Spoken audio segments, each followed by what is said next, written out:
अध्यक्षता कर रहे स्वामी आर्यवेश जी, उपस्थित स्वामी रामवेश जी और संचालन कर रहे स्वामी आदित्य जी और समारोह में उपस्थित यहाँ सभी से विधायक भाई सुभाष पेशवाल जी और सरदार कुलतार सिंह जी के सपुत्र भगत सिंह जी के भतीजे चरणजीत सिंह जी, प्रोफेसर वीरेंद्र जी, सम्मानित मंच चोपड़ा जी व सम्मानित मंच, उपस्थित सभी मेरे आर्यजन, मातृशक्ति और प्यारे बच्चे व पत्रकार बंधु। बहुत देर से सम्मेलन चल रहा है और बहुत सारे मेरे से पूर्व वक्ताओं ने अपने अपने विचार रखे हैं और बहुत अच्छे विचार रखे हैं।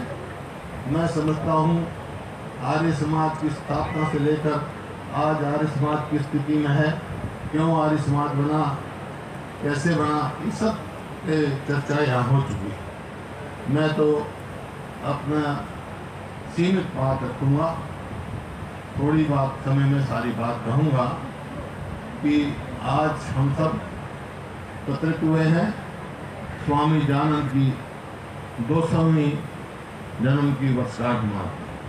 200 साल पहले पैदा हुए थे और 200 साल में हमारे समाज में क्या बदलाव आया और उस समय हमारा समाज कैसा था, हमारा देश कैसा था, उस समय जो स्वामी दयानंद ने जन्म लेके क्या क्या किया, ये आज विचार करने की बात है।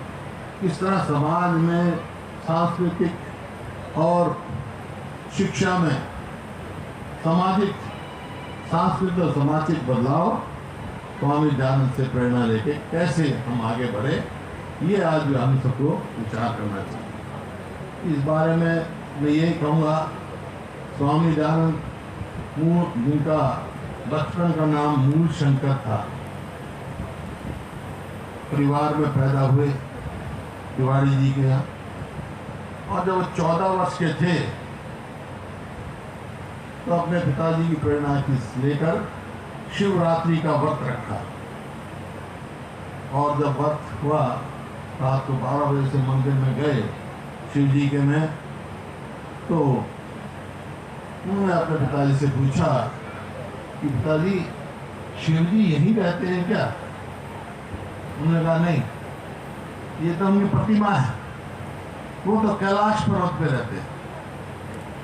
तो उन्होंने कहा उसी समय स्वामी दयानंद जी ने ठानी कि मैं शिव जी को तलाश करूँगा। वो कैलाश पर्वत से लेकर समुद्रों पे होते होते पहुँचे और उन्होंने फिर जो है अपना स्वामी से मतलब मूल से शंकर से वो दयानंद बने, स्वामी दयानंद बने और स्वामी दयानंद से वो सरस्वती दयानंद बने।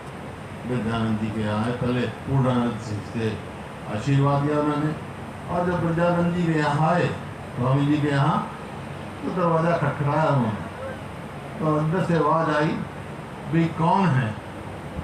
तो स्वामी दयानंद ने कहा, महाराज मैं यही जानने आया हूँ मैं कौन हूँ।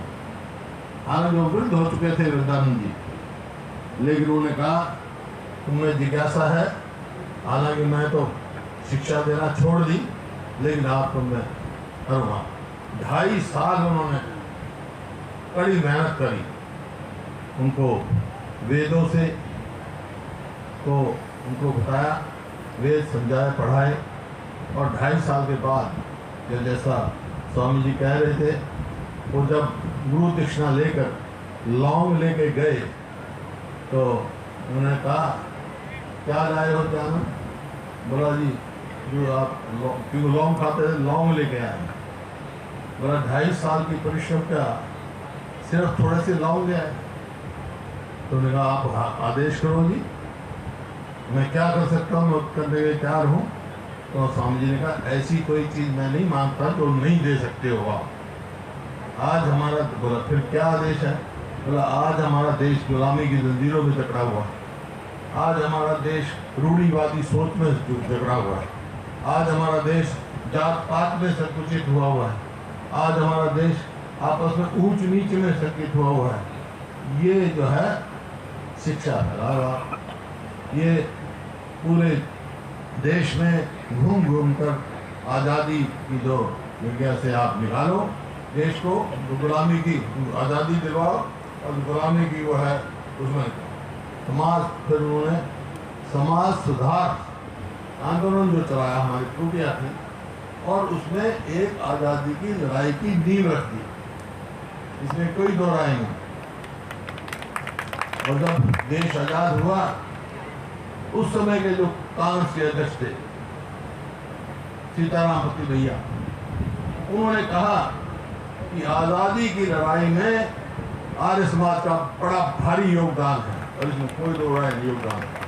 जो भी आर्य समाज जिसने ग्रहण कर लिया वो आज़ादी की लड़ाई में जरूर देशभक्ति की भावना उसमें पैदा हुई। जैसे कहा स्वामी जी ने कहा था कि भाई विदेशी राजा कैसा ही हो, कितना ही अच्छा हो, लेकिन देशी राजा मुकाबला नहीं कर सकता।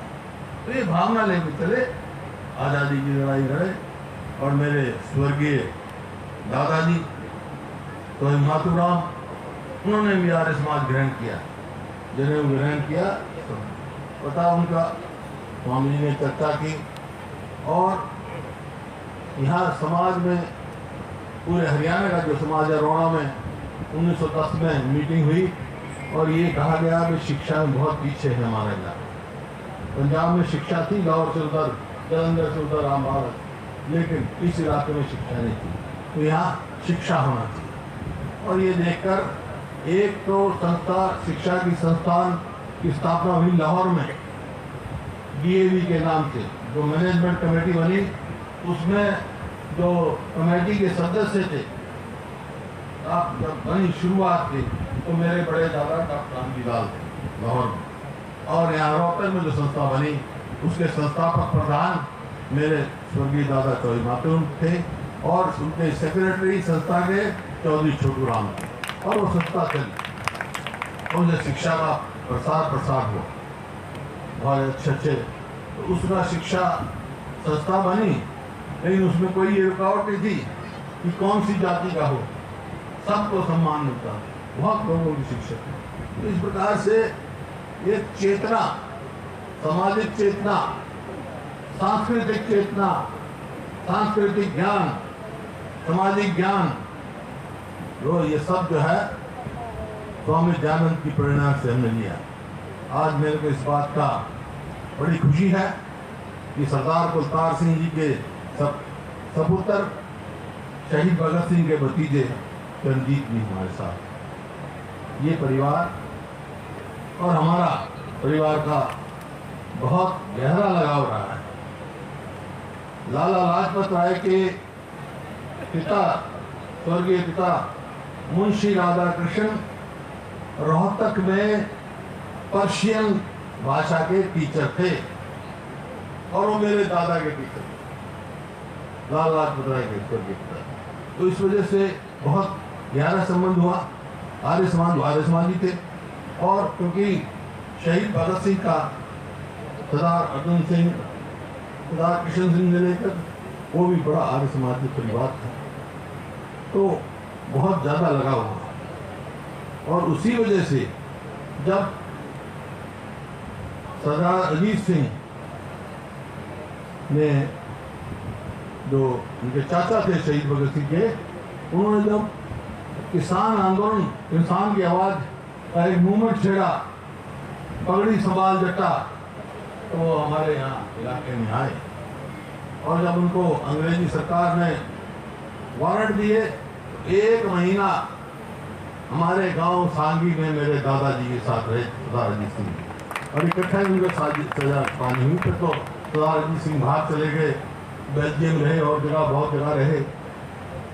1947 में आए और जब 15 अगस्त 47 को देश आज़ाद हुआ, सुबह निकली तो उन्होंने आखिरी लफ्ज़ क्या थे उनके कि मेरा काम पूरा हो गया, और उन्हें प्राण त्याग दिए सरदार अजीत सिंह। तो ऐसे परिवार से आज यहाँ हैं भाई, मेरे को बहुत खुशी है। और इसी वजह से हम आज यहाँ बैठे हैं। आज़ादी कि लड़ाई कोई छोटी लड़ाई नहीं थी।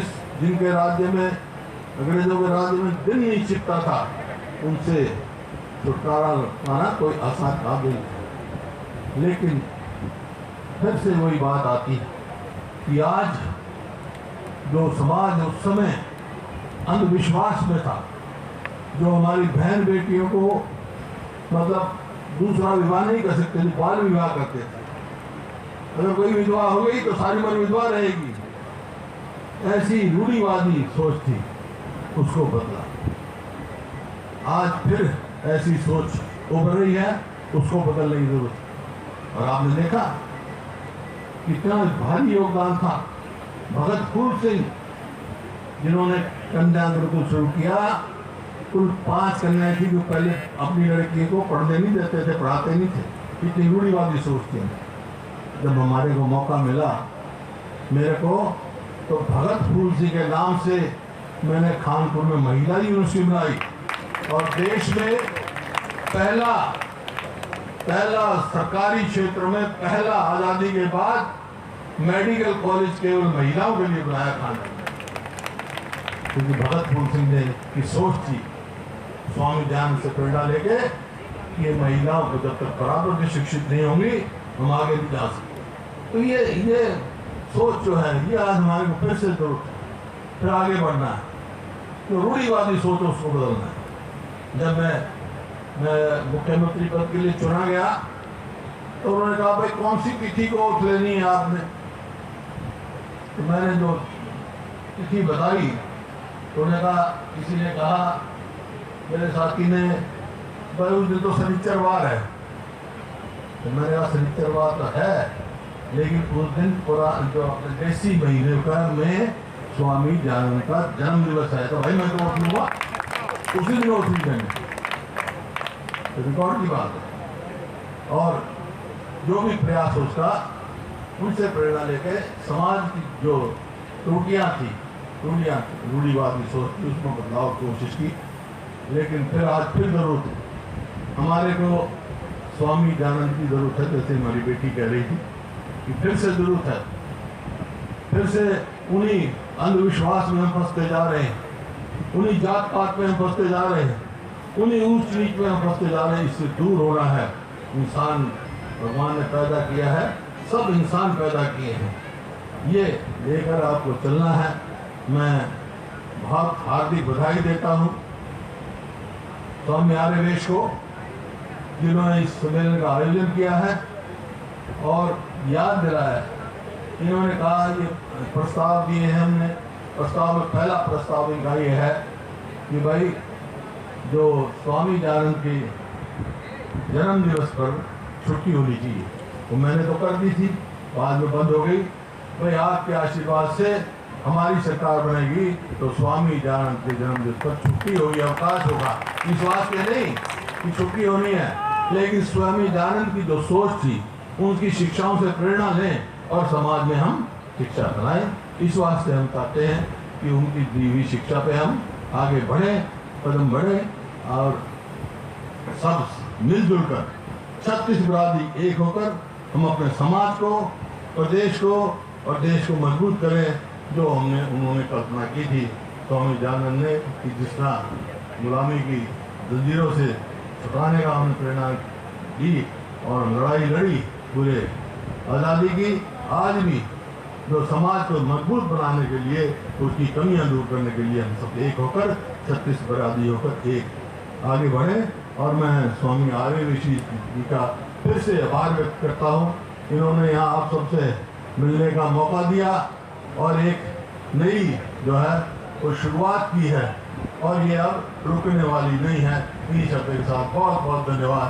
जय हिंद।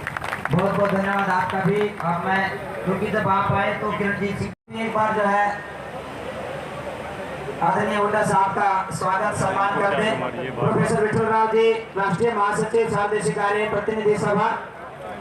प्रदीप जी, प्रोफेसर साहब को